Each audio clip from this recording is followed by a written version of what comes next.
Hi viewers, welcome to Amma Samayal Halal. இது எங்களோட first video. எங்களுக்கு சப்போர்ட் பண்ணுங்க, லைக் பண்ணுங்க, ஷேர் பண்ணுங்க, சப்ஸ்கிரைப் பண்ணுங்க. இன்னைக்கு நம்ம பார்க்க போற வீடியோ சுழியம் எப்படி பண்றது அப்படினு. சோ வாங்க எப்படி செய்யலாம்னு பார்க்கலாம். அதுக்கு தேவையான பொருள் 1/2 கப் கடலைப்பருப்பு, 1/2 கப் சேம் குவாண்டிட்டி நம்ம எடுத்துப்போம். 1/2 கப் கடலைப்பருப்பு, 1/2 கப் சர்க்கரை, 1/2 கப் துருவின தேங்காய். ஸோ தேவையான அளவு ஒரு 100 கிராம் போல் மைதா மாவு. இது எதுக்குனாக்கா சுழியத்தை போட்டு உருட்டி நம்ம எண்ணெயில் பொரிக்கிறதுக்காக. அதுக்கு தேவையானது தண்ணி, வாசனைக்காக இது என்னம்மா நீங்களே சொல்லுங்களேன்.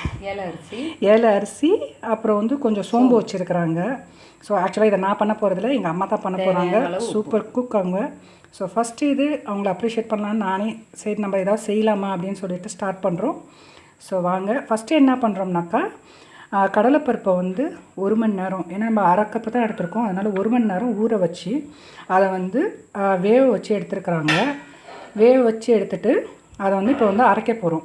அதாவது கொஞ்சம் மிக்சியில் அரைக்க போகிறோம். 1-2 அரைச்சி அதை வந்து உருண்டை பிடிக்க போகிறோம் நம்ம.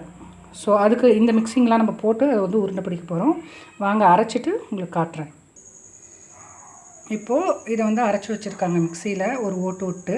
ஸோ இது கன்சிஸ்டன்சி பாருங்கள் இந்த மாதிரி. ஸோ போட்டு பனையிறதுக்கு வந்து வசதியாக இருக்கும், அந்த மாதிரி இருக்குது. ஸோ இதில் என்னம்மா ஆட் பண்ண போகிறீங்க? உப்பு தேவையான அளவு, அதாவது ஒரு சிட்டிகை உப்பு போடுறாங்க. உப்புக்கு அப்புறம் ஏலை அரிசி, பெருஞ்சீரகம், அது ஓகே பெருஞ்சீரகம் போடுறாங்க வாசனைக்காக. ஏன் அதை ஃபுல்லாக போட்டுடலாம்ல, வேணாமா?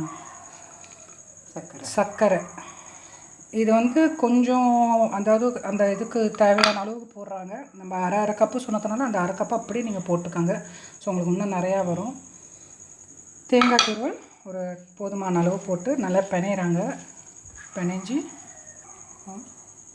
இதை வந்து இப்போ நல்லா பிணைஞ்சிட்டு உருண்டை போடுறாங்க. பாருங்கள், காட்டுமா உருண்டை எப்படின்னு காட்டுங்க, எவ்வளோ பெருசு இருக்குன்னு. ஓரளவுக்கு திட்டமான அளவுக்கு அவங்க உருண்டை போட்டிருக்காங்க. இதே மாதிரி இதில் எத்தனை உருண்டை வரும் ஒரு தோராயமாக நீங்கள் சொல்லுங்களேன். ஒரு 1/2 கப்புனாக்க 1/2 கப்புக்கு ஒரு 15 வருமா? ஓகே, இதுலேயே வந்து ஓகே இதில் ஒரு 10, 1/2 கப்புனாக்கா உங்களுக்கு 15, 20க்குள்ளே வரும். நீங்கள் சின்னதாக போட்டிங்கனாக்கா இது தேவையான, இது போதுமான அளவு இருக்கும். ஸோ இதுக்கப்புறம் என்ன செய்ய போகிறீங்க? மாவு கரைச்சி போட போகிறேன் எண்ணெயில். மாவுக்கு ஏதாவது உப்பு ஏதாவது போடுவீங்களா? இதுக்கு மாவுக்கு உப்பு போடுவீங்க. ஓகே, மாவு கரைக்கிறதுக்கு அந்த அளவுக்கு போதும். அதுலேயும் கொஞ்சம் ஒரு சிட்டிகை உப்பு போட்டு அதை வந்து மிக்ஸ் பண்ணுவாங்க. நான் மிக்ஸ் பண்ணுவேன். ஒரு சிட்டிகை உப்பு போட்டு இப்போ மைதா மாவு கரைச்சிட்டாங்க. மைதா மாவு கன்சிஸ்டன்சி வந்து இந்த மாதிரி கொஞ்சம் திக்காக இருக்குது. தோசை மாவு அந்த லம்ஸ்லாம் இல்லாத அளவுக்கு நீங்கள் வந்து கரைச்சிக்கோங்க. எப்படியும் தோசை மாவு பதத்துக்கு. இப்போது உருண்டை பிடிச்சி வச்சதை அது உள்ளே போட்டு அது மேலே மைதா மாவை இதை போட்டு எண்ணெயை நல்லா வானிலையிலே சூடு கட்டி வச்சுருக்கு. அதில் ஒரு பீஸா போடுறாங்க. சூடாக இருந்து போடுறாங்க. சூப்பர் கலராக சூப்பராக பொரியுது.